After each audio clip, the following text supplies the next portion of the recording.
Hello everyone, welcome to Bambatha Kamancinza TV. I'm here to update you of what was happening kuSibongile Ndledlaminis namhlanje mhla ka-14 May 2025. Okay, kushuthi ukwenza noPhakamani bathe ukuhluthulana ngesibhakela ngoba ukwenza engafuni ukuvuma ukuthi babuqaphela ubaba wakhe nokwenzela imbeleko engakufuni. Kodwa namhlanje bakhulumile babuyisana baze baxoxa ngokugula kukababuqaphela, kodwa still ukwenza leyo akazange ayigqize iqakala. Uvusi ujabulile bakithi ngokuphasa kwakhe, kodwa ugcina-ke neme ngoba kulungiselwa ukubekwa ukwenza njenge-CEO. Yena ufuna uVusi enze okungalungile. Lapho wanqaba bakithi uVusi waze wachaza ukuthi angeke akwazi umndeni wakhe usanezinkinga.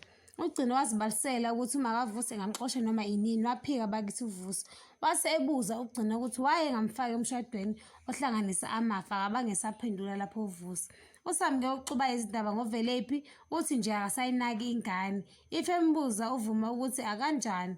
Uyasho ukuthi akazami ukuthi akasayinaki ensolo, kodwa uthi akasayinaki njengasekuqaleni. Wavela ukuphika lokho uvuma esho khona ukuthi yena bengakuboni lokho akushoyo.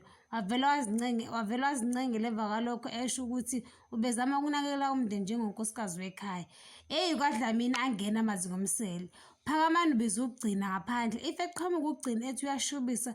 Wathi nje uPhakamani, if ungangeni kule moto ngeke phela uyizwe into engikubizele yona. Wangena bakithi ugcina bavele babukana nje ngalawa amehlo angalungile, wase baqabana ibhade emva kalapho. Bamba lana ungakhohlwa ukucindezela notification bell nokwa-subscribe noma ushiye umbono wakho. Bye.